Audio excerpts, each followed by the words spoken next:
ಇಲ್ಲಿ ಸುಮಾರು 200 ವರ್ಷಗಳ ಪೂರ್ವದಲ್ಲಿ ಆತ್ಮಸಾಧಕ ಸಂತ ಆಚಾರ್ಯ ಶ್ರೀ ಅಮೃತಚಂದ್ರದೇವ ಆತ್ಮಖ್ಯಾತಿ ನಾಮದ ಟೀಕೆಯನ್ನು ಸಂಸ್ಕೃತ ಭಾಷೆಯೊಳಗೆ ರಚನೆ ಮಾಡಿದ್ದರು.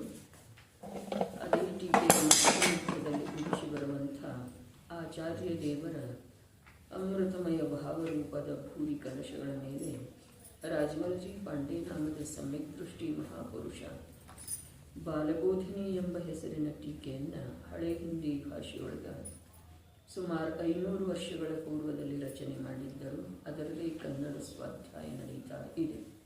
ಕರ್ತಾ ಕರ್ಮಾಧಿಕಾರದ 49ನೇ ಮಂಗಳಮಯ ಕಲಶಿದೆ.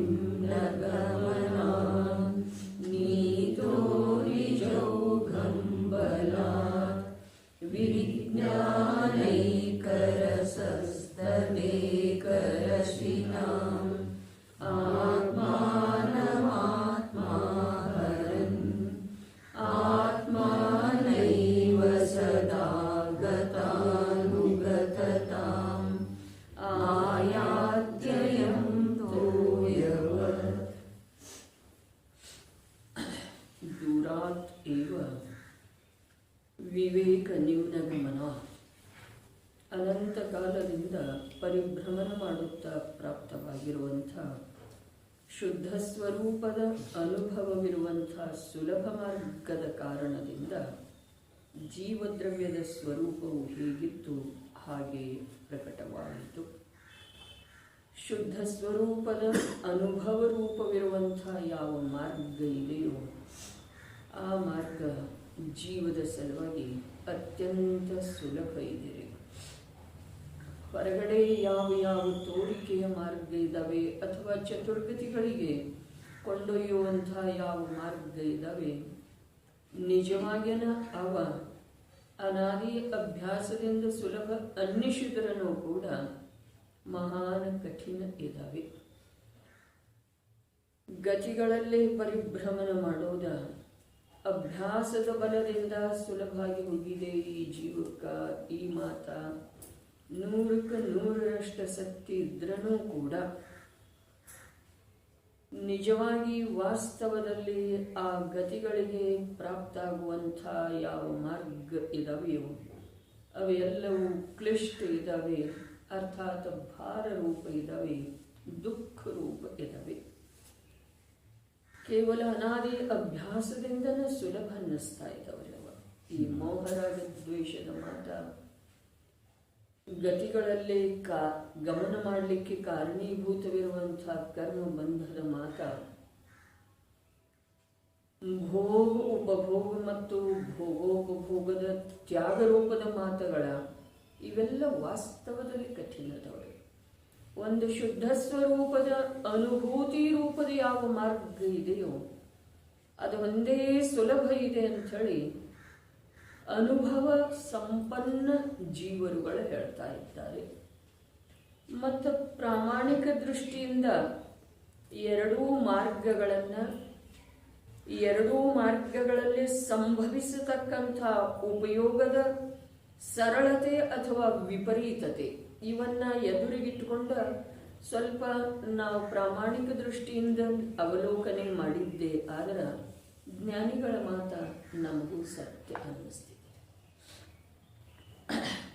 ಅನೇಕ ಚರ್ಚೆ ಆದದ್ದು ಇದೆ.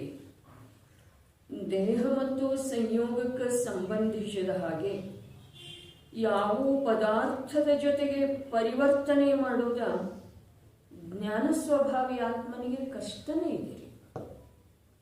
ಆದ್ರೆ ಕೇವಲ ಒಂದು ಅಭ್ಯಾಸದ ಕಾರಣದಿಂದ ಭ್ರಾಂತಿಯ ಮೂಲಕ ಅದು ಇವನಿಗೆ ಸುಲಭವಾಗಿ ಹೋಗಿದೆ. ತ್ಯಾಗದ ಮಾರ್ಗ ಕಠಿಣ ಆಗಿದೆ.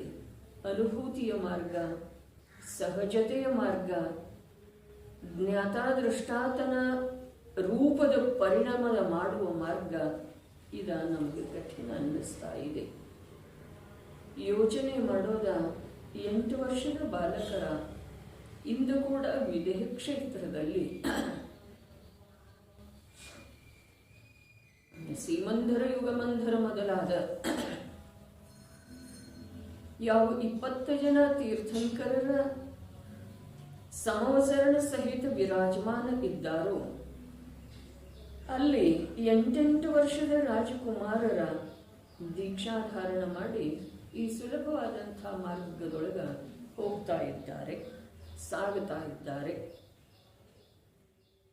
ಸುಲಭ ಇಲ್ಲದೆ ಹೋಗಿದ್ದರ ಅಂಥ ಬಾಲಕರ ಹೇಗೆ ಹೋಗಬಹುದಾಗಿತ್ತು? ಯೋಚನೆ ಮಾಡಿತು. ಇಲ್ಲೇನ ಸಂಸಾರದ ಮಾರ್ಗ ಇದೆಯಲ್ಲ, ವಿಭಾವದ ಪರಿಣತಿ ಇದೆಯಲ್ಲ, ಪರಪದಾರ್ಥಗಳನ್ನ ಜೊತೆಗಿಟ್ಟುಕೊಂಡೇನು ಸಾಗುವ ಮಾರ್ಗ ಇದೆಯಲ್ಲ, ನಿಜವಾಗಿನ ಕಷ್ಟ ಇದೆ. ನ್ಯಾಯಸಮ್ಮತವಾಗಿ ವಿಚಾರ ಮಾಡಿದರ ಪ್ರಯಾಣದೊಳಗ ಏಕಾಕಿ ಹೋಗೋದು ಸುಲಭ ಇದೆಯೋ ಅಥವಾ ಒಂದು 10 ಸಾಮಗ್ರಿ ಲಗೇಜ್ ತಗೊಂಡು ಹೋಗೋದು ಸುಲಭ ಇದೆ ರೀ? ಎಷ್ಟು ಉಪಯೋಗ ನಮ್ದ ಆಕುಲ ವ್ಯಾಕುಲ ಆಗ್ತಿದೆ, ಕ್ಷುಬ್ಧ ಆಗ್ತಿದೆ. ಏನೂ ಇಲ್ದಿದ್ರೆ ಎಷ್ಟು ನಿರಾಕುಲ್ರಿ. ಹಾಗೇ ಇದೆ ಇದು ಸಂಸಾರವೆಂಬ ಯಾತ್ರೆ ಅನ್ರಿ ಅಥವಾ ಪ್ರವಾಸ ಅನ್ರಿ ಅಥವಾ ಗಮನದೊಳಗ ಈ ಕರ್ಮ, ಈ ವಿಭಾವ, ಈ ಸಂಯೋಗ, ಈ ಸಂಯೋಗಿ ಭಾವ ಇವುಗಳನ್ನೆಲ್ಲ ಜೊತೆಗಿಟ್ಟುಕೊಂಡ ನಾವು ಹೋಗೋದು ಬಹಳ ಒಂದೊಂದು ಕ್ಷಣ ಕೂಡ ಭಾರ ರೂಪ ಇದೆ ಅಂಥೇಳಿ ಅತ್ಯಂತ ನಿರ್ಭಾರ ಇರುವಂಥ, ಸುಖಮಯವಿರುವಂಥ, ಸ್ವಾಧೀನವಿರುವಂಥ, ಯಾರ್ದೂ ಯಾವುದೇ ಪ್ರಕಾರದ ಆಜ್ಞೆಯನ್ನು ಪಾಲನೆ ಮಾಡಬೇಕಾಗಿಲ್ಲ, ಯಾರ್ದೂ ಯಾವುದೇ ಪ್ರಕಾರದಿಂದ ಮನಸ್ಸನ್ನ ಕಾಯ್ದುಕೊಳ್ಳುವ ಸಲುವಾಗಿ ಪ್ರಯತ್ನ ಮಾಡಬೇಕಾಗಿಲ್ಲ, ಯಾರ್ದೂ ಯಾವುದೇ ಪ್ರಕಾರದ ಭಯವನ್ನು ಇಟ್ಕೊಳ್ಬೇಕಾಗಿಲ್ಲ. ಇಂಥ ಸ್ವಾಧೀನ ಮಾರ್ಗ ನಿಜವಾಗಿ ಸುಲಭ ಇದೆಯೋ ಅಥವಾ ಇಲ್ಲ ಒಂದಿಷ್ಟು ಸುದೀರ್ಘವಾಗಿ ನಮ್ಮಲ್ಲೇ ನಾವು ವಿಚಾರ ಮಾಡೋದು ನಮ್ಮ ಸಲುವಾಗಿರೆ. ಇಲ್ಲೇನ ಆಗಮದಲ್ಲಿ ಹೇಳಿದರೂ ಅದರ ಸಲುವಾಗಿ ವಿಚಾರ ಮಾಡಬೇಕಾಗಿ ಬಂದಿದೆ ಇಂಥದ್ದೇ ಇಲ್ಲ. ನಮ್ಮ ಸಲುವಾಗಿ, ನಮ್ಮ ಕಲ್ಯಾಣದ ಸಲುವಾಗಿ, ನಮ್ಮ ಮನುಷ್ಯ ಜೀವನದ ಸಾರ್ಥಕತೆಯ ಸಲುವಾಗಿ, ನನ್ನಾತ್ಮನ ಉದ್ಧಾರದ ಸಲುವಾಗಿ, ನನ್ನಾತ್ಮನನ್ನ ಭವಚಕ್ರದಿಂದ ಬಿಡಿಸುವ ಸಲುವಾಗಿ, ದುಃಖ ಸಾಗರದಿಂದ ಮೇಲೆತ್ತುವ ಸಲುವಾಗಿ ನಾವು ಸುಲಭ ಮಾರ್ಗ ಯಾವುದಿದೆ ಅನ್ನೋದರ ನಿರ್ಣಯ ಮಾಡಬೇಕಾದ ಕರ್ತವ್ಯವೇ ಇದೆ. ಒಂದೇ ಇರ್ತಾರಲ್ಲ, ಹೆಗಲಿಗೊಂದು ಕೈಯಾಗೊಂದು ಏನೂ ಇರಲಾಗ್ತಿತ್ರಿ. ಅವ್ರಿಗೆ ನೀರಿನ ಬಾಟಲ್ ಯಾವಾಗೂ ಬೇಕಾಗಲಾಗ್ತಿತ್ತು, ಏನೂ ಇಲ್ಲ.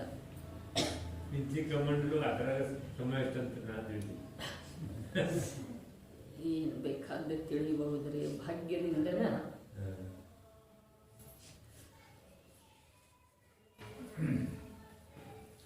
ಅಂಥ ಜೀವದ ಸಂಯೋಗ.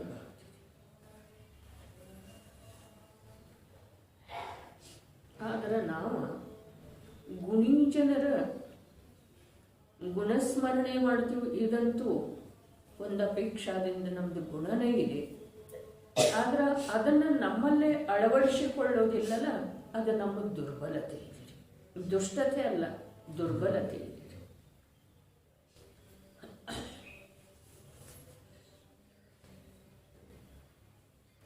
ದೂರಾತ್ ಏವ. ಇಂಥ ವಿವೇಕ ಅನಂತ ಕಾಲದೊಳಗೆ ದೊರಕುವುದಿಲ್ಲ. ಆದ್ರೆ ಅದು ದೊರಕಿದ ನಂತರ ಒಂದು ವೇಳೆ ಶುದ್ಧ ಸ್ವರೂಪದ ಅನುಭವ, ನಿಷ್ಕರ್ಮ ಲಕ್ಷಣ ಶುದ್ಧ ಸ್ವರೂಪದ ಅನುಭವ ಆಯಿತು ಅಂತಂದ್ರೆ ಆ ಮಾರ್ಗದಿಂದ, ಆ ಅನುಭವ ರೂಪದ ಮಾರ್ಗದಿಂದ ಸಾಗೋದ ಸುಲಭ ಸುಲಭ ಸುಲಭ ಇದೆ. ಅದರ ಅನಾದಿ ಅಭ್ಯಾಸ ಇಷ್ಟು ಜಟಿಲ ಇದೆಯಲ್ಲ, ಆ ಸುಲಭ ಮಾರ್ಗದೊಳಗೂ ಕೂಡ ಈ ಜೀವ ನಡೀಬೇಕಾದ್ರೆ ಈ ಅಭ್ಯಾಸವನ್ನು ಅಳಶ ಹಾಕೋದಕ್ಕೆ ಪ್ರಯತ್ನನ ಬೇಕಾಗಿದೆ. ಅನಾದಿ ಅಭ್ಯಾಸನ ಅಷ್ಟು ಜಟಿಲ ಇದೆ ಅಂಥೇಳನ ಜೀವಕ್ಕ ಅತೀಂದ್ರಿಯ ಆನಂದದ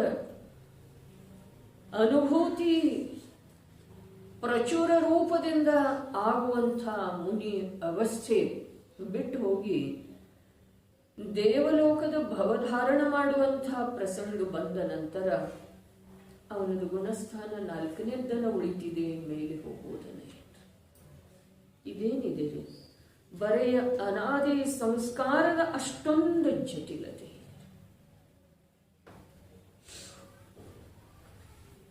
ಒಂದು ಸಂಸ್ಕಾರದ ಬಲದಿಂದನ ಭಾರರೂಪವಾದಂಥ ಕ್ಲಿಷ್ಟ ರೂಪವಾದಂಥ ತನ್ನನ್ನು ತಾನು ವಂಚಿಸುವಂಥ ಮಾರ್ಗದೊಳಗ ನಾವು ನಡೀತಾ ಇದ್ದೇವೆ. ಬರೆಯ ಅನಾದಿ ಏನು ಭಾರರೂಪವಿರುವಂಥ ದುಃಖ ರೂಪ ಆಕುಲ ವ್ಯಾಕುಲ ಇರುವಂಥ ಏನಿದೆ ರೀ? ಎಷ್ಟು ಆಕುಲತೆ ವ್ಯಾಕುಲತೆ ಇದೆ ಕೃತ್ರಿಮತೆಯೊಳಗ. ಆತ್ಮನ ಅನುಭವದೊಳಗೆ ಎಷ್ಟು ಸಹಜತೆ, ಎಷ್ಟು ನಿರ್ಭಾರತೆ, ಎಷ್ಟು ಸುಗಮತೆ. ಈ ವಿವೇಕದಿಂದ ಈ ಎರಡರ ಭೇದವನ್ನು ನಾವು ಪ್ರತ್ಯಕ್ಷ ಕಂಡುಕೊಳ್ಳುವುದು ಸಾಧ್ಯ. ಪ್ರತ್ಯಕ್ಷ ಇದು ಎಷ್ಟು ಸುಲಭ ಇದೆ, ಇದು ಎಷ್ಟು ಕಠಿಣ. ವ್ಯವಹಾರ ಸುಲಭ ಇದೆಯನ್ನ, ನಿಶ್ಚಯ ಸುಲಭ ಇದೆ ಅನ್ನ. ಪಂಚಮಹಾವ್ರತದ ಪರಿಪಾಲನೆ, 28 ಮೂಲ ಗುಣದ ಪರಿಪಾಲನೆ, ನಿರ್ವಸ್ತ್ರ, ಏಕಾಂಗ ವಿಹಾರಿ ಅಥವಾ ಸಂಘದೊಳಗಿರೋದ, ಒಂದೇ ಸಲ ಆಹಾರ ಮಾಡೋದ, ತಪಸ್ಸು ಮಾಡೋದ, ಸಾಮಾಯಿಕಾದಿಗಳನ್ನು ಮಾಡೋದ, ಖಡ್ಗಾಸನದಲ್ಲಿ ನಿಲ್ಲುವುದ, ಮಾಸೋಪವಾಸಾದಿಗಳನ್ನು ಮಾಡೋದ, ಈ ರೂಪದ ಶುಭ ವ್ಯವಹಾರ ಯಾವ ಧರ್ಮ ಇದೆಯೋ ಅದು ಸುಲಭ ಇದೆಯೋ, ಅಥವಾ ನಿರಾಕುಲ ಆನಂದದ ಅನುಭೂತಿ ಆಗುವಂತಹ ಸ್ವಭಾವದಲ್ಲಿ ಉಳಿದು ಬಿಡುವುದ ನಿಶ್ಚಯ ರೂಪದ ಧರ್ಮ ಸುಲಭ ಇದೆ. ನಿಶ್ಚಯ ರೂಪದ ಧರ್ಮ ಸುಲಭ. ಇಲ್ಲಿ ಭೂಮಿಕೆಗೆ ಅನುಸಾರವಾಗಿ ತೋರಿಸಿಕೊಳ್ಳುವಂಥ ಜೀವನ ಪದ್ಧತಿ ಸುಲಭ ಇದೆಯೋ, ಅಥವಾ ನಮ್ಗೆ ಆಗಬೇಕು ಹಾಗೆ ನಡೆಯುವ ಜೀವನ ಪದ್ಧತಿ ಸುಲಭ ಇದೆ, ಅಥವಾ ನಮ್ಗೆ ಯಾವುದು ಸಹಜ ಸಾಧ್ಯ ಇದೆ, ಕರ್ಮದ ಕಾರಣದಿಂದ ಯಾವುದು ಉಪಲಬ್ಧ ಆಗಿದೆ ಆ ರೂಪದಿಂದ ಇರೋದು ಸುಖಮಯ ಇದೆಯೋ, ಅಥವಾ ದರ್ಶನೀಯ ಜೀವನ ಸುಖಮಯ ಇದೆ. ಅದರ ಸಲುವಾಗಿ ಯೋಗಸಾರ ಪ್ರಾಭೃತದೊಳಗೆ ಹೇಳಿದಾರಲ್ಲ, ಈ ಲೋಕ ವ್ಯವಹಾರ ಅಥವಾ ಲೋಕರಂಜನೆ ಏನಿದೆ ಇದು ನಿಜವಾಗಿ ಕಷ್ಟ ಇದೆ. ಅದನ್ನು ಬಿಟ್ಟ ನಂತರ ಈ ಜೀವಕ್ಕ ಸುಲಭ. ಅದರ ಸಲುವಾಗಿನ ಈ ವ್ಯವಹಾರದ ಪರಿಪಾಲನೆ, ಈ ನಾಗರಿಕತೆ, ಈ ಕೃತ್ರಿಮತೆ, ಇದು ಎಲ್ಲದರಿಂದ ಬಹುದೂರ ಕಾನನದೊಳಗ ಏಕಾಂಗವಾಸಿಯಾಗಿ ಅವರು ಹೋದರ್ರಿ ನಿರ್ಜನವನದೊಳಗ. ಅಲ್ಲಿ ಯಾವುದೇ ಪ್ರಕಾರದಿಂದ ಅವರಿಗೆ ಭಾರ ರೂಪದ ಪ್ರವೃತ್ತಿಯನ್ನ ಕೃತ್ರಿಮವಾಗಿ ತಮ್ಮದಾಗಿಸಿಕೊಳ್ಳುವಂತಹ ಪ್ರಸಂಗನ ಬಂದಿತ್ತು. ಅದಕ್ಕೆ ಮುನಿ ಜೀವನ ಎಷ್ಟು ಸುಲಭ ಇದೆಯೋ ವಾಸ್ತವಿಕವಾಗಿ ಅಷ್ಟೇ ಸುಲಭ ಇದೆ ಸಿದ್ಧಾವಸ್ಥೆಯೊಳಗ. ಅಧರದಲ್ಲಿ ಇದ್ರೂ ಕೂಡ ಅನಂತ ಅನಂತ ಅನಂತ ಅನಂತ ಕಾಲದವರೆಗೆ 3 ಲೋಕದ ಸಮಸ್ತ ಚರಾಚರ ಪದಾರ್ಥಗಳ ತಿಳಿದು ಬರ್ತಾ ಇದ್ದಾವೆ. ಆದರೂ ಕೂಡ ಯಾವುದೇ ಪ್ರಕಾರದಿಂದ ಅವರಲ್ಲಿ ಯಾವೊಂದು ಪದಾರ್ಥಕ್ಕೆ ಸಂಬಂಧಿಸಿದ ಹಾಗೆ ರಾಗ, ದ್ವೇಷ, ಅಪನತ್ವ, ಮಮತ್ವ ಯಾವುದು ಭಾವ ಆಗ್ತಾ ಇಲ್ಲ ಅಂಥೇಳಿ ಅವ್ಯಾಬಾಧ ಸುಖ ಇದೆ. ಇಲ್ಲಿ ಅತೀಂದ್ರಿಯ ಆನಂದ ಪ್ರಚುರ ಇದೆ. ಮುನಿ ದಶೆಯೊಳಗ ಸಿದ್ಧಾವಸ್ಥೆಯಲ್ಲಿ ಅನಂತ ಅವ್ಯಾಬಾಧ ಸುಖ. ಯಾವ ಕಾರಣದಿಂದ? ಸುಲಭ ಮಾರ್ಗದೊಳಗೆ ಹೋಗಿದ್ದಾರೆ ಅವರು. ಅದಕ್ಕೆ ನೋಡ್ರಿ, ಇಂಥ ಸ್ವಾಧೀನವಾದಂಥ ಆಂತರ್ಯದ ಅನುಭೂತಿಮಯವಾದಂಥ ಪರಮ ಶಾಂತಿ ತೃಪ್ತಿಮಯವಾದಂಥ ಸುಖಮಯವಾದಂಥ ಸ್ವಭಾವದ ಪರಿಚಯ ಮಾಡಿಕೊಳ್ಳುವುದರೊಳಗ ನಮ್ಮ ಜ್ಞಾನ ಸಾಮರ್ಥ್ಯವನ್ನ ಮತ್ತು ನಮ್ಮ ಸಮಯವೆಂಬ ನಿಧಿಯನ್ನ ಅದರಲ್ಲಿ ತೊಡಗಿಸುವುದ ನಿಜವಾಗಿ ನಮಗೆ ಲಾಭದಾಯಕ ಇದೆ.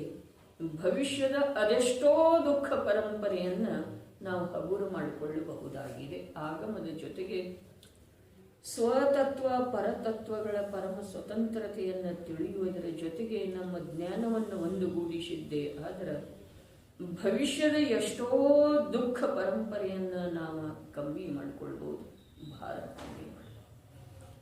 ಹೀಗೆ ಜೀವ ದ್ರವ್ಯದ ಪರಿಣಾಮ ಇದೆ ಅಂತ ಹೇಳಿದ್ರು. ದ್ರವ್ಯದ ಪರಿಣಾಮ ಅದರದ್ದು ಒಂಚೂರು ಚರ್ಚೆ ಮಾಡೋದಿದೆ, ನಡೆ ಓದುನು. ಶುದ್ಧ ಸ್ವರೂಪದ ಅನುಭವವಿರುವಂಥ ಸುಲಭ ಮಾರ್ಗದ ಕಾರಣದಿಂದ ಜೀವ ದ್ರವ್ಯದ ಸ್ವರೂಪವು ಹೇಗಿತ್ತು ಹಾಗೆ ಪ್ರಕಟವಾಯಿತು. ಭಾವಾರ್ಥವು ಈ ಪ್ರಕಾರವಿದೆ ನೋಡ್ರಿ. ಜೀವ ದ್ರವ್ಯದ ಸ್ವರೂಪ ಹೇಗಿದೆಯೋ ಹಾಗೆ ಪ್ರಕಟ ಆದರನ ಜೀವದ ಜೀವನ ಸಾರ್ಥಕ ಇದೆ, ಜೀವದ ಇರುವಿಕೆ ಸಾರ್ಥಕ ಇದೆ, ಜೀವನಿಗೆ ಪರಮ ಲಾಭ ಇದೆ, ಜೀವದ ಈ ವಿಶ್ವದೊಳಗೆ ಪರಮ ಶೋಭೆ ಇದೆ. ಹೇಗಿದೆಯೋ ಹಾಗೆ. ಹಾಗಾದ್ರೆ ನಮ್ದು ನಿರಂತರ ಪ್ರಯತ್ನ ಏನಿದೆ? ಹೇಗೆ ಇಲ್ಲವೋ ಹಾಗೆ ಆಗಲಿಕ್ಕೆ, ಹೇಗೆ ಇಲ್ಲವೋ ಹಾಗೆ ಮಾಡಲಿಕ್ಕೆ, ಹೇಗಿಲ್ಲವೋ ಹಾಗೆ ತೋರಿಸಲಿಕ್ಕೆ ನಿರಂತರ ನಮ್ದು ಜೀವನದ ಸಂಪೂರ್ಣ ಚೈತನ್ಯ ಸಾಮರ್ಥ್ಯ ವಿನಿಯೋಗ ಆಗ್ತಾ ಇದೀವಿ ಅಥವಾ ಇಲ್ಲ. ನಾವು ನಿಜವಾಗಿ ಹಾಗಿಲ್ಲವೋ ಹಾಗೆ ಅಂಚಳನ್ನ ಲೋಕದೊಳಗಿದೆಯಲ್ಲ, ದಿಸ್ತೈತ ಸ ನಸ್ತೈ ಮನುನ್ ಜನ್ ಫಸ್ತೈ ಅಂತಾರೆ. ಈ ಜಗತ್ತು ಮೋಸ ಹೋಗ್ತಾ ಇರೋದೇ ಅಲ್ಲಿ ಹೇಗಿದೆಯೋ ಹಾಗೆ ಇಲ್ಲ, ಆದ್ರೆ ಅದು ಹಾಗಿದೆ ಅಂಥೇಳಿ ನಂಬಿ ನಾವು ಅದನ್ನು ಆದರ್ಶವನ್ನಾಗಿ ಇಟ್ಕೊಂಡ ಈ ಸಂಸಾರ ಚಕ್ರದೊಳಗ ಮೋಸ ಹೋಗ್ತಾ ಇದ್ದೇವೆ, ದುಃಖ ಪರಂಪರೆಯೊಳಗ ಮೋಸ ಹೋಗ್ತಾ ಇದ್ದೇವೆ. ಆದರೆ ಇಲ್ಲಿ ಹೇಳ್ತಾ ಇದ್ದಾರೆ, ಜೀವ ದ್ರವ್ಯದ ಸ್ವರೂಪ ಹಾಗೆ ಇದೆಯೋ ಹಾಗೆ ಪ್ರಕಟ ಆಗೋದೇನಿದೆ ಅದು ಜೀವದ ಸಲುವಾಗಿ ಪರಮ ಶೋಭೆಯ ಮಾತಿದೆ, ಪರಮ ಲಾಭದ ಮಾತು ಇದೆ, ನಿರಾಕುಲ ಆನಂದದ ಮಾತು.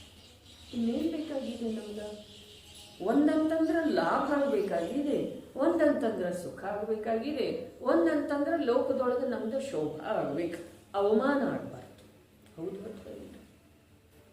ಆದರೆ ನಮ್ಮ ಸ್ವಭಾವ ಹೇಗಿದೆಯೋ, ನನ್ನ ಸ್ವಭಾವ ಹೇಗಿದೆಯೋ, ನಾನು ಜೀವಿದ್ದೇನೆ, ಜೀವದ ಸ್ವಭಾವ ಹೇಗಿದೆಯೋ ಹಾಗೇ ಪ್ರಕಟ ಆದ್ರನ ಅವು ಮೂರೂ ಸಾಧ್ಯದವು. ಏನ? ಲೋಕದೊಳಗೆ ಶೋಭೆ ಇದೆ, ಸುಖ ಇದೆ, ಶಾಂತಿ ಇದೆ, ಸಾರ್ಥಕತೆ ಇದೆ. ಇರೋದಕ್ಕರೆ ನಮ್ಮ ಇರುವಿಕೆಗೆ ಸಾರ್ಥಕತೆ, ನಾವು ಜೀವ ಇದ್ದದರ ಸಾರ್ಥಕತೆ ಯಾವಾಗ ನಮ್ಮ ದ್ರವ್ಯದ ಸ್ವರೂಪ ಹೇಗಿದೆಯೋ ಹಾಗೆ ಪ್ರಕಟ ಆಯಿತು ಅಂತಂದ್ರೆ ನಾವು ವಿಶ್ವದೊಳಗೆ ಇದ್ದದ್ದಕ್ಕೆ ಸಾರ್ಥಕತೆ ಇದೆ, ನಮ್ದು ಶೋಭೆ ಇದೆ, ನಮಗೆ ಲಾಭ ಇದೆ. ಏನು ಲಾಭ? ನಿರಂತರ ಪರಮ ಶಾಂತಿಯ ಅನುಭೂತಿ, ಅಗಾಧ ಶಾಂತಿಯ ನಿಧಿಯ ಉಪಲಬ್ಧಿನ ಆಯಿತು. ಹಾಗಾದ್ರೆ ನಮ್ಮ ಜೀವನಕ್ಕೊಂದು ಅರ್ಥ ಬಂತರೆ, ನಮ್ಮ ಜೀವನ ಸಾರ್ಥಕ ಆಯಿತು. ಯಾವ್ಯಾವ ಪರಪದಾರ್ಥದ ಯಾವ್ಯಾವ ಅವಸ್ಥೆಯನ್ನು ನಿರಂತರ ನಾವು ಬಯಸ್ತೇವೆ, ಅದರೊಳಗೆ ಕೆಲವೊಂದ ಆದ ನಂತರ ಕೂಡ ನಮಗೆ ಶಾಂತಿ ಎಷ್ಟಿದೆ? ಎಷ್ಟಿದೆ? ಸಂವೇದಗಿರಿಗೆ ಹೋಗುವುದಿದೆ, ರಿಸರ್ವೇಷನ್ ಮಾಡಿದ್ದಿದೆ, ಏನು ಬೇಕು ಅದೆಲ್ಲ ಸಾಮಾನ ಸಾಮಗ್ರಿ ಸಹಿತ ನಮ್ಮನ್ನ ಆ ರೈಲು ನಿಲ್ದಾಣಕ್ಕೆ ತಲುಪಿಸಿದ್ದಿದೆ, ರೈಲು ಬಂದದ್ದಿದೆ, ರೈಲಿನೊಳಗ ನಮ್ಮದೇ ಆದಂಥ ಶೀಟ್ ಮೇಲೆ ನಾವು ಕೂತಿದ್ದಿದೆ. ಆಯ್ತಂದ್ರೆ ನಿರಾಕುಲತೆ ಇದೆ ಅಂದ್ರೆ ಇದೆಲ್ಲವೂ ನಮ್ಮ ಪೂರ್ವ ನಿಯೋಜಿತ ಯಾವ ಪ್ರಕಾರ ಇತ್ತೋ ಅದೇ ಪ್ರಕಾರ ಸಂಭವಿಸಿದೆ. ಆದ್ರೆ ಅಲ್ಲಿ ಕೂತ ನಂತರ ಸಮಾಧಾನ ಇದೆ, ಅದನ್ನು ನೋಡೋದೇ ಭ್ರಾಂತಿಯಿಂದನೇ ನಾವು ತಿಳಿತೇವೆ. ಏನ? ಸಮಾಧಾನ ನನ್ನಿಷ್ಟದ ಪ್ರಕಾರ ಆಯಿತು. ಅಲ್ಲಿ ಸಂವೇದಗಿರಿಗೆ ಹೋಗಿ ಇಳಿದ ನಂತರ ನಮಗೆ ಯಾವುದು ಬೇಕೋ, ಯಾವ ಪ್ರಕಾರ ನಾವು ಎಲ್ಲ ಬುದ್ಧಿವಂತಿಕೆಯಿಂದ ಸಿದ್ಧತೆ ಮಾಡಿಕೊಂಡಿದ್ದೇವೋ ಅದೇ ಪ್ರಕಾರ ಅಲ್ಲಿ ಇಳಿದು ಕೂಡಲೇ ಧರ್ಮಶಾಲೆಯವರೆಗೆ ತಲುಪುವಂಥ ವಾಹನ ಅದರದ್ದು ವ್ಯವಸ್ಥೆ ಆಯಿತು. ಧರ್ಮಶಾಲೆನೂ ಸಾಫ್ ಸುಥರ ಎಲ್ಲ ಸಿಕ್ಕಿತು. ಹಾಗಂತೂ ಆಗೋ ಸಾಧ್ಯ ಎಷ್ಟು ವ್ಯವಸ್ಥೆ ಮಾಡಿಕೊಂಡ್ರೆ, ಆದ್ರೆ ಆಯ್ತು ಅಂತ ಹೇಳಿ ಇಟ್ಕೊಳ್ರಿ. ಹಾಗಾದ್ರೆ ಅಲ್ಲಿ ಹೋದ ನಂತರ ಸಮಾಧಾನ ಇದೆ. ಐತೇನ್ರಿ? ಭ್ರಾಂತಿಯಿಂದನೇ ನಾವು ಸಮಾಧಾನ ಮನ್ನಿಸ್ತೇವೋ, ಸುಖ ಮನ್ನಿಸ್ತೇವೋ, ಅಥವಾ ನಿಜವಾಗಿ ಸುಖ ಇದೆ? ಹೀಗೆ ಪ್ರತಿಯೊಂದು ವಿಷಯದೊಳಗ್ರಿ ಆತ್ಮಕಲ್ಯಾಣಕ್ಕೆ ಸಂಬಂಧಿಸಿದ ಸನ್ನಿವೇಶಗಳಲ್ಲಿ ಹೀಗಿರೋ ಒಳ್ಳೆದೊಳಗೆ ಸಂಸಾರದ ಕಾರ್ಯಗಳಲ್ಲಿ ಮಗನ ಮದುವೆ ನಿಶ್ಚಿತ ಮಾಡಬೇಕಾಗಿತ್ತು, ನಿಶ್ಚಿತ ಆಯಿತು, ಸಮಾಧಾನ ಇದೆ ಅಂದ್ರೆ ಕ್ಷಣಿಕ ಚಿಂತೆ ಮತ್ತೆ ಬೇರೆ ರೂಪದ ಉತ್ಪನ್ನ ಆಗ್ತಿದೀವ ಅಥವಾ ಇಲ್ರಿ? ಆಗ್ತಿದೆ. ಇಷ್ಟೋಪದೇಶದೊಳಗೆ ಒಂದು ವಿಪತ್ತು ತೊಲಗಿಸೆ ಹಲವು ವಿಪದೆ ಬರುವವು. ಹಲವು ಒಂದು ಹೋಗ್ತಾ ಇದ್ದ ಹಾಗೆ, ಹೇಗೆ ರಾಟಳಗಡಿಗೆ ಒಂದು ಹೋದರೆ ಹಲವು ತುಂಬಿ ಬರುವವು, ಹಾಗೆ ಒಂದು ವಿಪತ್ತು ಹೋದರೆ ಹಲವು ವಿಪತ್ತು ಬರ್ತವೆ. ಆದರೆ ಅವುಗಳನ್ನು ಈ ಜೀವ ನೋಡುವುದಿಲ್ಲ, ನೋಡ್ತಾ ಇಲ್ಲ. ಅದಕ್ಕೆ ಒಂದೇ ಒಂದು ಮಾತಿದೆ ನೋಡ್ರಿ, ಏನ ಜೀವ ದ್ರವ್ಯದ ಸ್ವರೂಪ ಹೇಗಿದೆಯೋ ಹಾಗೆ ಪ್ರಕಟ ಅವಸ್ಥೆಯೊಳಗ ಅದು ಆಯ್ತು ಜೀವದ್ರವ್ಯ ಅಂತಂದ್ರ ಆ ಜೀವದ್ರವ್ಯ ಈ ವಿಶ್ವದೊಳಗೆ ಇರುವಿಕೆಗೆ ಒಂದು ಅರ್ಥ ಬಂತು. ಆ ಜೀವದ್ರವ್ಯ ಮನುಷ್ಯ ಭವ ಧಾರಣ ಮಾಡಿ ಇಂಥ ಒಂದು ಪರಮ ಜಿನಾಗಮದ ಆಶ್ರಯ ಅಥವಾ ಸಂಯೋಗ ಪಡೆದದರ ಸಾರ್ಥಕತೆ ಆಯಿತು. ಆ ಜೀವದ್ರವ್ಯ ಲೋಕದೊಳಗ ಜ್ಞಾನಿ ಜನರೊಳಗ ಶೋಭೆಗೆ ಪ್ರಾಪ್ತ ಆಯ್ತು. ಜ್ಞಾನಿಗಳು ಯಾರದಾರ್ರಿ? ಅರಹಂತ ಸಿದ್ಧ ಮೊದಲಾಗಿ ಪಂಚ ಪರಮೇಷ್ಠಿಗಳದಾರಲ್ಲ, ಆತ್ಮ ಸಾಧನೆಯ ಮಾರ್ಗದೊಳಗೆ ಯಾರ್ಯಾರು ಇಳಿದಿದ್ದಾರಲ್ಲ ಅವರೊಳಗೆ ನಮ್ದು ಪ್ರವೇಶ ಆಯ್ತು, ಶೋಭ.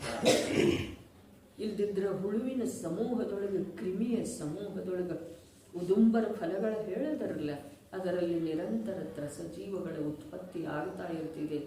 ಅದೇ ಪ್ರಕಾರ ಮಿಥ್ಯಾ ದೃಷ್ಟಿಗಳ ಸಮೂಹದೊಳಗೆ ವಿಷಯ ಕಷಾಯದ ತೀವ್ರತೆ ಅಥವಾ ಮಂದತೆ ಇರುವಂಥ ಜೀವರುಗಳ ಸಮೂಹದೊಳಗೆ, ಅಥವಾ ಇನ್ನೂ ಸ್ವಲ್ಪ ಸುಧಾರಿಸಿ ಹೇಳಬೇಕಾದ್ರೆ ಅಂಥ ಮನುಷ್ಯರ ಸಮೂಹದೊಳಗೆ ಇದ್ದರೆ ನನ್ನ ಶೋಭೆ ಏನಿದೆ?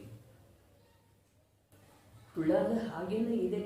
ಉದುಂಬರ ಫಲದಲ್ಲಿ ಉತ್ಪನ್ನವಾಗುವಂತಹ ತ್ರಸ ಜೀವಗಳ ಹಾಗೇನೆ ಈ ನಮ್ದೆಲ್ಲ ಮನುಷ್ಯ ಜೀವನ ಇದೆ.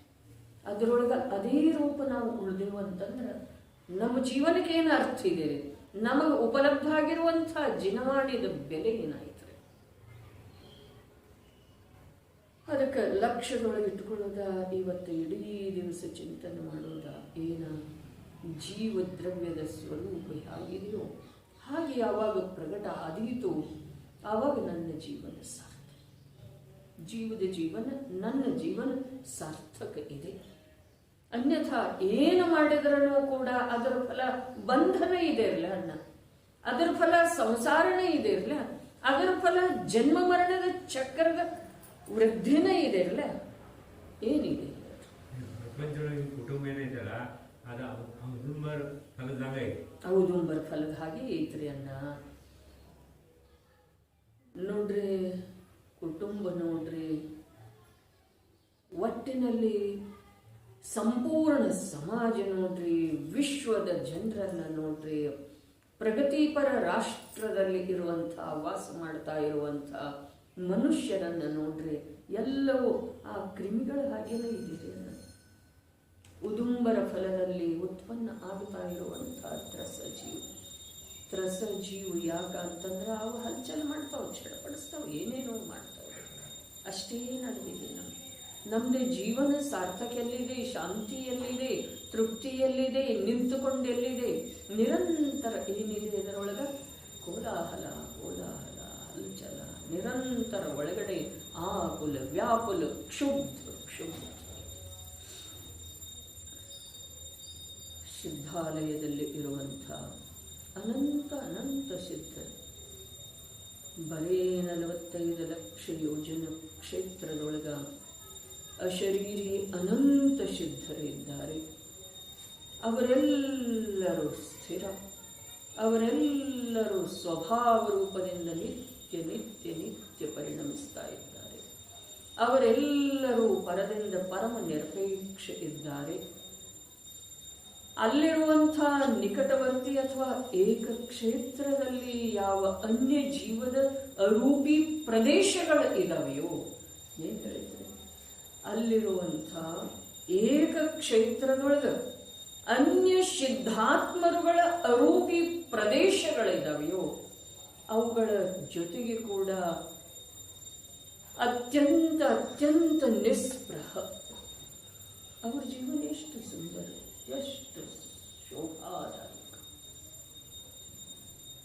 ಸುಂದರ ಯಾವುದಿದೆ ಲೋಕದೊಳಗೆ? ಸುಂದರ ಯಾವುದಿದೆ? ಏಯತ್ತ ನಿಶ್ಚಯಗದೋ ಸಮವೋ ಸಂವತ್ಸ ಸುಂದರೋ ಲೋಕೆ. ಏಯತ್ತ ನಿಶ್ಚಯಗದೋ ಸಮವೋ ಸಂವತ್ಸ ಸುಂದರೋ. समय अर्थात वस्तु, समय अर्थात जीव. जीव सर्वत्र ಲೋಕದೊಳಗೆ ಸುಂದರ ಇದೆ. ಯಾವುದು? ಏಕತ್ವ ನಿಶ್ಚಯಗತ ಪ್ರಾಪ್ತ ಆಗಿರುವಂಥ ಸಮಯ ಜೀವ ಲೋಕದೊಳಗೆ ಸರ್ವತ್ರ ಸುಂದರ ಇದೆ. ಅದನ್ನು ಸುಂದರ ಅಂಥೇಳಿ ಅಜ್ಞಾನಿಗಳು ಹೇಳಬೇಕಾಗಿಲ್ಲ.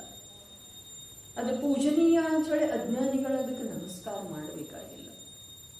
ಆದರೆ ಅದು ಸ್ವಯಂ ಸರ್ವತ್ರ ಸುಂದರ ಇದೆ. ತನ್ನಲ್ಲೇ ತಾನಿರುವಂತಹ ಜೀವ ಪದಾರ್ಥ. ಬರೇ ಪದಾರ್ಥ ಅಂತೇಳಿ ಮೊದಲು ಹೇಳಿದ್ರು. ಸಮಯ ಅಂದ್ರೆ ಪದಾರ್ಥ. ಸಮಯ ಅಂದ್ರೆ ಬರೇ ಪದಾರ್ಥ ಅಲ್ಲ, ಜೀವ ಪದಾರ್ಥ. ಜೀವ ಪದಾರ್ಥ ನೋಡ್ರಿ, ಪ್ರತಿಯೊಂದು ಪದಾರ್ಥಗಳ ತಮ್ಮಲ್ಲೇ ತಾವು ಇದಾವೆ. ಜೀವ ಪದಾರ್ಥ ತನ್ನಲ್ಲೇ ತಾನು ಉಳಿತು ಅಂತಂದ್ರ ಆ ಜೀವಕ್ಕ ಇಡೀ ವಿಶ್ವ ಎಲ್ಲ ಸುಂದರ ಅನ್ನಿಸ್ತಿದೆ. ಯಾವುದರಲ್ಲೂ ಏನನ್ನೂ ಮಾಡ್ಬೇಕು ಅನಿಸೋದೇ ಇಲ್ಲ. ಯಾಕೆ ಅಂತಂದ್ರೆ ಅದು ಸ್ವಯಂ ತನ್ನ ನಿಶ್ಚಯಗತ ಸ್ವಭಾವಕ್ಕೆ ಪ್ರಾಪ್ತಾದದ್ದಿದೆ.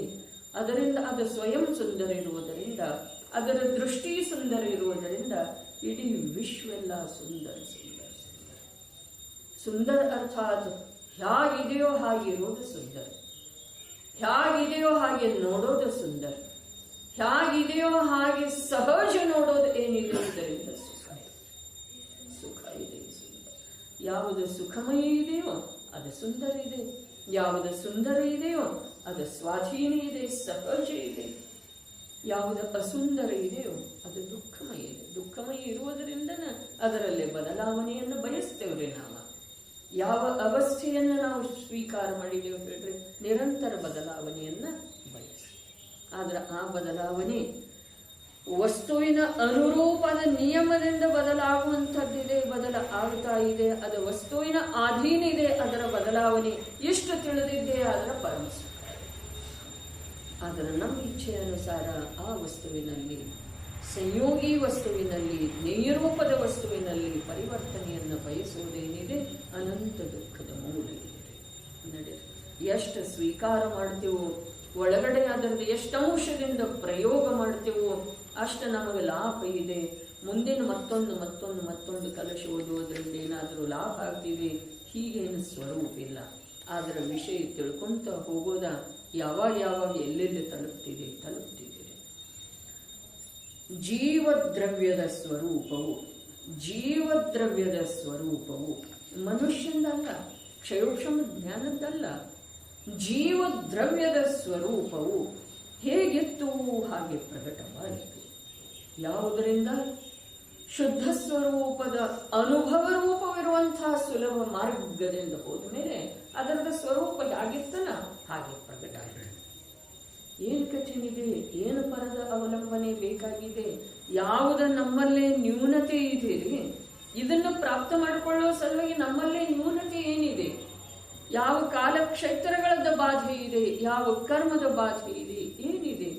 ನಾವು ಯಾವಾಗ ಬೇಕಾದರೂ ಸ್ವತಂತ್ರ. ಶರೀರದ ಮೂಲಕ ಕಾರ್ಯ ನಡೀತಾ ಇರಲಿ, ಆ ಕಾರ್ಯದ ಅನುರೂಪವಾಗಿ ವಿಭಾವಗಳ ಆಗ್ತಾ ಇರಲಿ.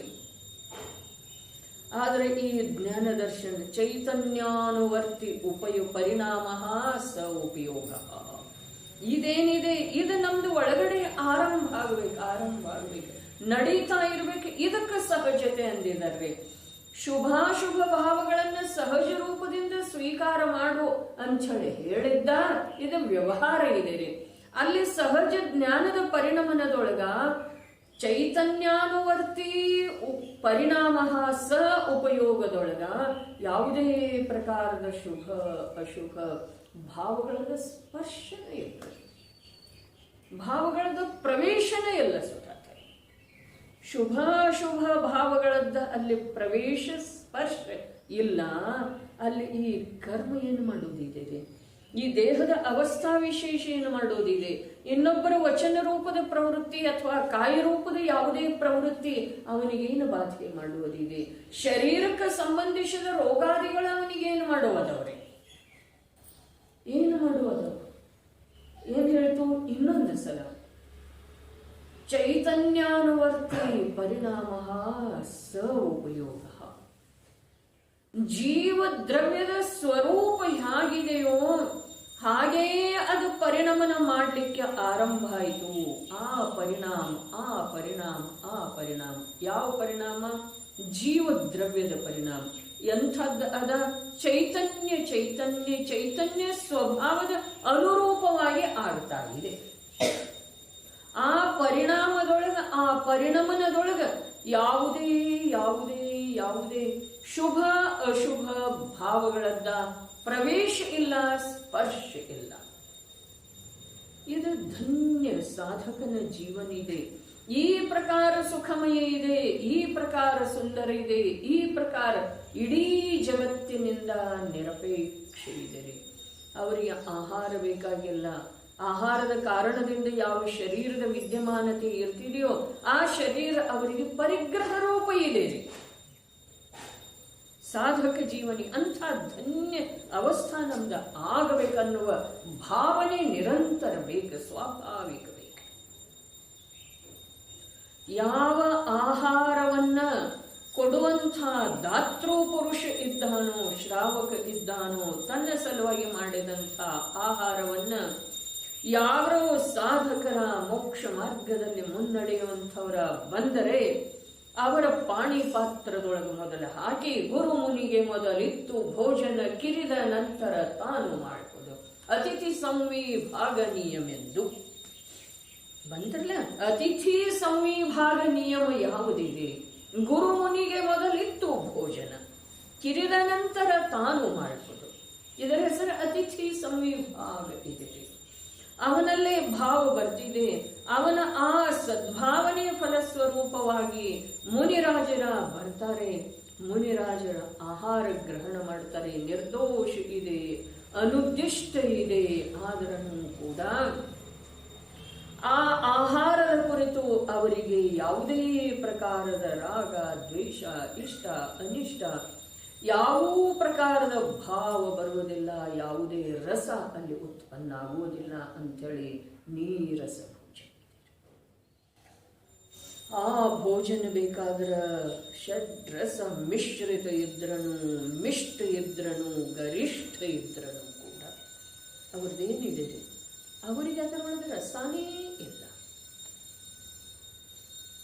ಯಾಕಿಲ್ಲ ಅಂತಂದ್ರೆ ಆ ಆಹಾರದ ನಿಮಿತ್ತದಿಂದ ಯಾವ ಸ್ಥಿರತೆ ದೇಹದ ಆಗೋದಿರ್ತಿದೆಯೋ ಆ ದೇಹಕ್ಕೆ ಸಂಬಂಧಿಸಿದ ಹಾಗೆ ಅವರಿಗೆ ಯಾವುದೇ ಪ್ರಕಾರದ ಭಾವ ಇಲ್ಲ. ಅದು ಕೇವಲ ಪರಿಗ್ರಹ ರೂಪದಿಂದ ಉಳ್ಕೊಂಡಿದೆ. ಬಿಡ್ಲಿಕ್ಕೆ ಬರುವುದಿಲ್ಲ. ಉಳಿದೆಯು 24 ಪರಿಗ್ರಹಗಳನ್ನು ಬಿಟ್ರಲ್ಲ, ಆ ಪ್ರಕಾರ ಅದನ್ನು ಬಿಡ್ಲಿಕ್ಕೆ ಬರಲಿಲ್ಲ ಅಂತೇಳಿ ಉಳ್ಕೊಂಡಿದ್ದೀರಿ. ಆದರೆ ಉಳ್ಕೊಂಡ್ರೂ ಕೂಡ ಆ 24 ಪರಿಗ್ರಹಗಳಲ್ಲಿ ಅಂತರಂಗ ಪರಿಗ್ರಹ ಯಾವುದು ಮೊದಲ ಮಿಥ್ಯಾತ್ವ ಇತ್ತಲ್ಲ, ಅದರದ ಅಭಾವ ಆಗಿರುವ ಕಾರಣ ಆ ಶರೀರದ ನಿಮಿತ್ತದಿಂದ ಅವರಿಗೆ ಯಾವುದೇ ಪ್ರಕಾರದ ಪರಿಗ್ರಹ ರೂಪದ ಭಾವ ಇಲ್ಲ. ಹೀಗೆ ಆ ಮುನಿ ಜೀವನ ಎಷ್ಟು ಧನ್ಯ ಜೀವನ. ಒಂದೇ ಒಂದು ಪರಿಭಾಷೆ ಏನ, ಜೀವ ದ್ರವ್ಯದ ಸ್ವರೂಪ ಹೇಗಿತ್ತೋ ಹಾಗೆ ಪ್ರಕಟ, ಹಾಗೆ ಚೈತನ್ಯಾನುವರ್ತಿ ಪರಿಣಾಮ ಸ ಉಪಯೋಗ. ಅವ್ರದ್ದು ಅದೇ ಪರಿಣಾಮ ಇದೆ ರೀ. ಏನಿದೆ? ಚೈತನ್ಯದ ಅನುವರ್ತಿ, ಚೈತನ್ಯದ ಚೈತನ್ಯದ ಅನುರೂಪವಾಗಿ ವರ್ತಿಸ್ತಾ ಇದ್ದಾರೆ. ಅಂಥ ಪರಿಣಾಮ ಯಾವಾಗ ಆಯಿತು ಆವಾಗ ವಿಶ್ವದ ಜೊತೆಗೆ ಯಾವ ಪ್ರಕಾರದ ರಾಗದ್ವೇಷ ಮಾಡುವಂಥ ಪ್ರಸಂಗನ ಅವರಲ್ಲೇ ಬರುವುದಿಲ್ಲ. ಆ ಪ್ರಕಾರದ ಸನ್ನಿವೇಶನ ತಲೆದೋರುವುದಿಲ್ಲ.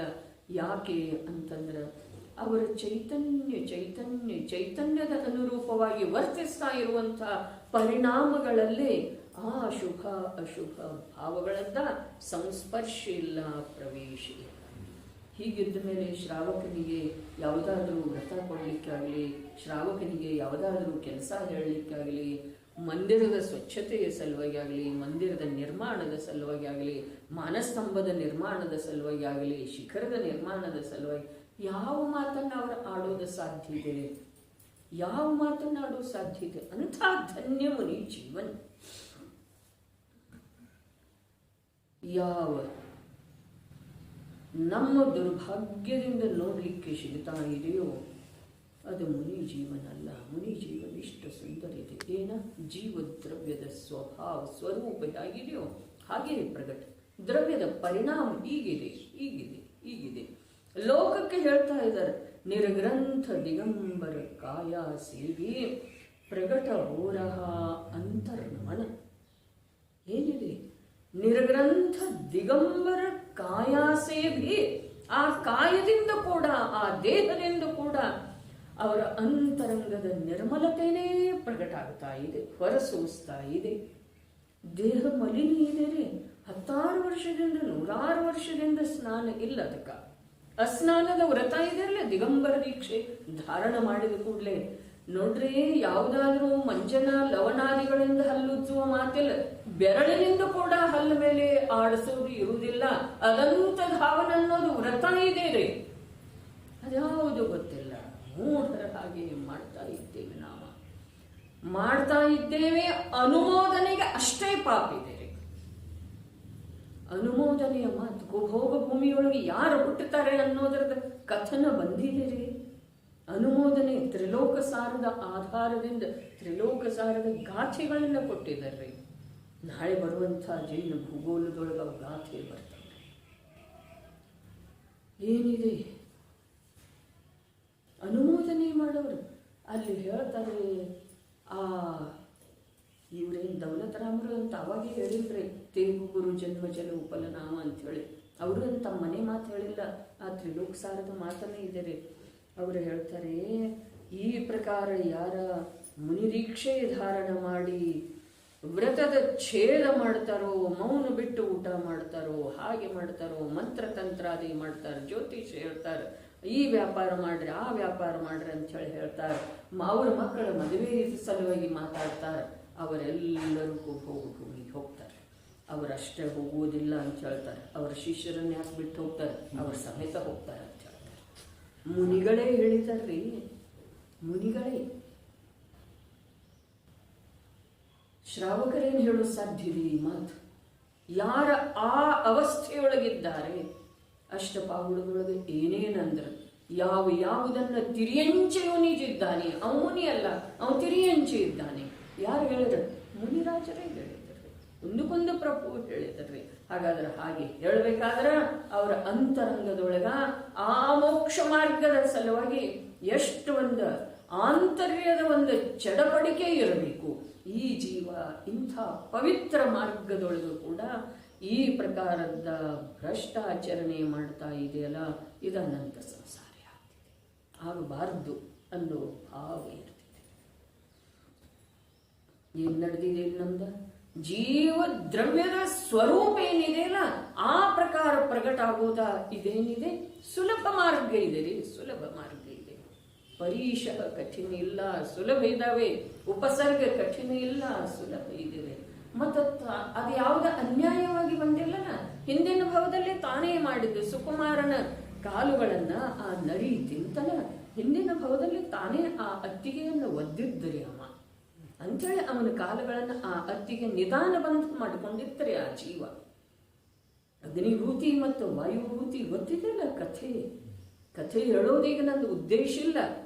ಆದ್ರೆ ನನ್ನ ಗಂಡ ನಿನ್ನ ಸಲುವಾಗಿ ಈ ಪ್ರಕಾರ ಅವಮಾನಿತ ಆದ, ನೀನು ಹೋಗಿ ಆ ಗುರುಗಳ ಹತ್ರ ಕ್ಷಮೆ ಕೇಳು. ಯಾರ ಗುರು? ಆ ಗಂಡನ ಸೋದರ ಮಾವರೇ. ಮೊನ್ನೆ ಹೇಳಿತ್ತಲ್ಲ ಸ್ವಲ್ಪ, ಏನು ಹೇಳಿತ್ತು?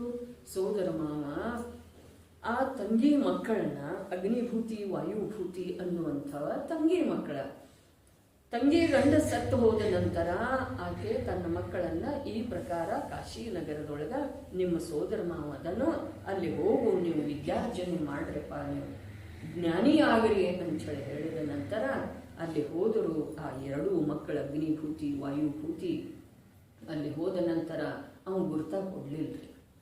ನಾನು ನಿನ್ನ ಸೋದರ ಮಾವ ಅಂಥೇಳಿ ಹೇಳಲಿಲ್ಲ.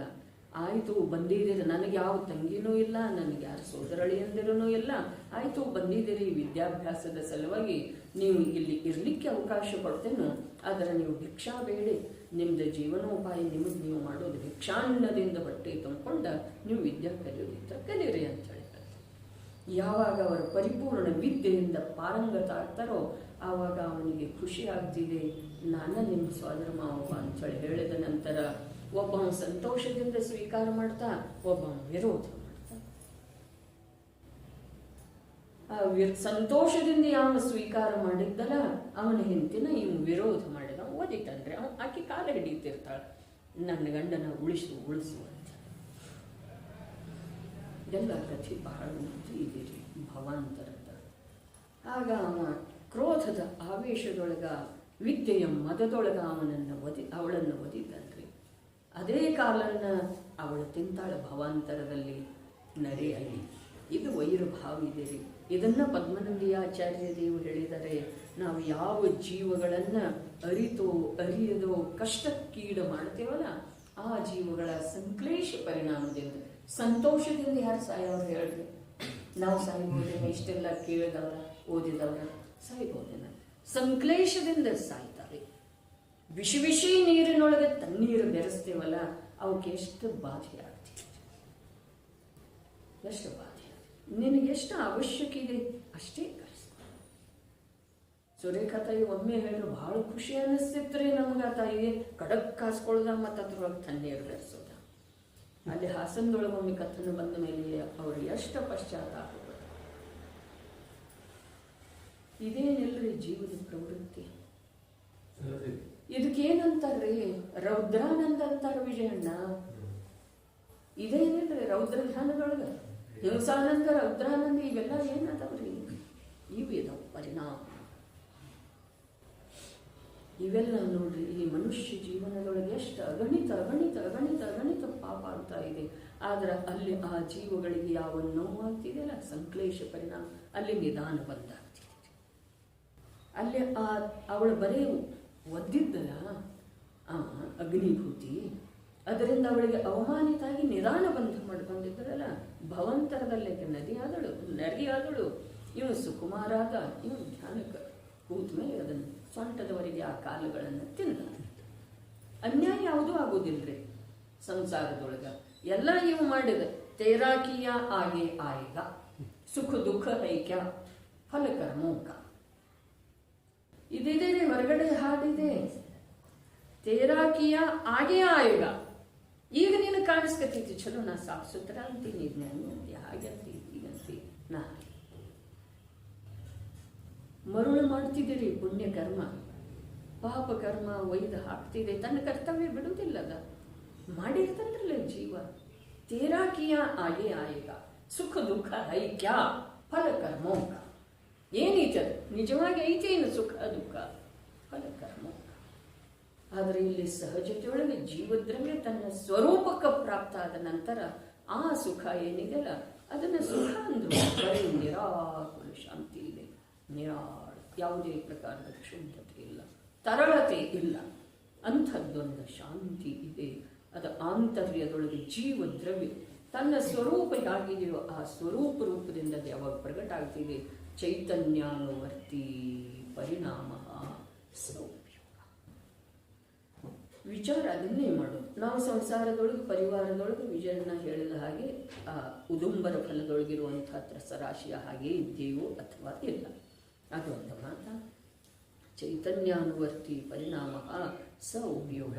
ಇದು ಮುನಿ ಜೀವನದೊಳಗೆ ಇರುವಂಥ ಅವರ ಜೀವದ್ರವ್ಯದಲ್ಲಿ ನಡೆಯುವಂಥ ಒಂದು ಪರಿಣಾಮ ವಿಶೇಷ ಇದೆ. ಪರಿಣಾಮ ವಿಶೇಷ. ಆ ಪರಿಣಾಮದೊಳಗೆ ಏನಿದೆ? ಶುಭಾಶುಭ ಭಾವದ ಕೂಡ ಸ್ಪರ್ಶ ಇಲ್ಲ ಅಂದಮೇಲೆ ಕರ್ಮದ, ದೇಹದ, ಸಂಯೋಗದ, ದ್ರವ್ಯ, ಕ್ಷೇತ್ರ, ಕಾಲ, ಭಾವ ಯಾವುದರದ್ದು ಸಂಬಂಧ ಬರುವುದಿಲ್ಲ. ಅದು ಲೋಕದಿಂದ ಅತ್ಯಂತ ದೂರ, ಅರ್ಥಾತ್ ಅಲೌಕಿಕ ವಿಷಯ. ಒಂದು ಕಡೆ ಈ ಪ್ರಕಾರ ಇದೆ, ಒಂದು ಕಡೆ ಆ ಪ್ರಕಾರ ಇದೆ. ಯಾವ ಕಡೆಗೆ ಹೋಗಬೇಕು ಅನ್ನುವುದರ ನಿರ್ಣಯ ಮಾಡುವಂಥ ಅವಕಾಶ ಈಗ ಈ ಸಂಪಿ ಪಂಚೇಂದ್ರಿಯ ಮನುಷ್ಯ ಭಾವದಲ್ಲಿರುವಂಥ ನಮಗೆ ಏನು ಮಾಡಬೇಕು ಅದನ್ನು ನಾವು ಮಾಡಿದ್ದೀವಿ. ಔದುಂಬರ ಫಲದೊಳಗ ರಸಜೀವಗಳ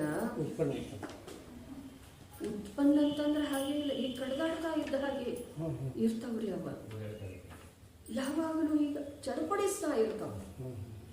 ಹಾಗೆ ಈ ಸಂಸಾರದೊಳಗೆ ಅಜ್ಞಾನಿ ಮಿಥ್ಯಾದೃಷ್ಟಿ ಜೀವ ಯಾವಾಗ ಸಮಾಧಾನ ತಂದ್ರೆ ಮನೆಯೆಂಬ ಉದುಂಬರ ಫಲದೊಳಗೆ ಚಡಪಡಿಸ್ತಾ ಇದ್ದಾನೆ. ಪ್ರತಿಯೊಬ್ಬರು ಮಾತಾ ಪಿತಾ ಸುತ ದಾರ ಅಪನೆ ಅಪನೆ ಸುಖ ಪೌರೋಯೆ, ಪ್ರತಿಯೊಬ್ಬರು ತಮ್ಮ ತಮ್ಮ ಸುಖದ ಸಲುವಾಗಿ ಚಡಪಡಿಸ್ತಾ ಇರ್ತಾರೆ. ಪ್ರತಿಯೊಬ್ಬರು ತಮ್ಮ ತಮ್ಮ ಕಾರ್ಯದಲ್ಲಿ ನಾನೇ ಮನೆಯಲ್ಲಿ ವಿಚಾರ ಮಾಡ್ತೇನೆ, ಅವಳೊಂದು ಕೆಲಸ ಮಾಡ್ತಾ ಇರ್ತಾಳೆ, ಇವಳೊಂದು ಕೆಲಸ ಮಾಡ್ತಾ ಇರ್ತಾನೆ, ಅವನು ಓದ್ತಾ ಇರ್ತಾನೆ. ಓಹೋ, ಜೀವ ಯಾವ ಪ್ರಕಾರ ತಮ್ಮ ತಮ್ಮ ವಿಭಾವದಲ್ಲಿ, ನಾನೊಂದು ಇದರಲ್ಲಿ ನಿಮ್ಮಲ್ಲಿ ಇರ್ತೇನೆ, ನಾನು ನನ್ನದೇ ಆದಂಥ ವಿಭಾವದ ಕ್ಷೇತ್ರದೊಳಗಿರ್ತೇನೆ, ಅವಳು ತನ್ನದೇ ಆದಂಥ ವಿಭಾವದ ಕ್ಷೇತ್ರದೊಳಗೆ, ಇವಳು ತನ್ನದೇ ಆದಂಥ ವಿಭಾವ. ಅವನಿಗೆ ಪರೀಕ್ಷೆ ಕಟ್ಟೋದಿದೆ, ಅವನು ಪುಸ್ತಕ ಓದ್ತಾ ಇದ್ದಾನೆ, ಇವಳು ಎಲ್ಲರಿಗೂ ಹೊಟ್ಟೆ ತುಂಬಿಸೋದಿದೆ, ಇವಳು ಅಡುಗೆ ಮಾಡ್ತಾ ಇರ್ತಾಳೆ, ಅವಳು ಮತ್ತೊಂದು ಏನಾರೆ ಮಾಡ್ತಾ ಇರ್ತಾಳೆ, ನಾನು ಮತ್ತೊಂದು ಏನಾರ. ಯಾರಿಗೆ ಯಾವ ಪ್ರಕಾರದ ಸಂಬಂಧ ಇದೆ ಹೇಳ್ರಿ? ಯಾವ ಭ್ರಾಂತಿಯಿಂದನೇ ತಿಳಿತಿದ್ದೇವೆ ಈ ಜೀವ, ಕೇವಲ ಭ್ರಾಂತಿ ಅಂತ. ಕಾಯ ಹೆಚ್ಚಾಗಿ ಪ್ರತಿಯೊಂದು ಜೀವ ತನ್ನದೇ ಆದಂಥ ವಿಭಾವ. ಅದಕ್ಕೆ ಕುಂದು ಪ್ರಭು ಹೇಳಿದ್ದಾರೆ, ನಾನಾ ಜೀವ ನಾನಾ ಭಾವ ನಾನಾ ಕರ್ಮೋದಯ. ಅದರದರ ಕರ್ಮದ ಉದಯ ಬೇರೆ ಇದೆ, ಅದರದರದ ಭಾವ ಸ್ವತಂತ್ರ ಇದೆ. ಆಯಾ ಜೀವ ಭಿನ್ನ ಭಿನ್ನ ಇದೆ. ಆದರನು ನಂದ ನಂದ ನಂದ ನಂದ, ನಾನೇ ಇದನ್ನೆಲ್ಲ ಮಾಡಬೇಕು ಅನ್ನೋದು ನಿರಂತರ ಇರ್ತಿದೆ. ಅದುವೇ ಸಂಸಾರ.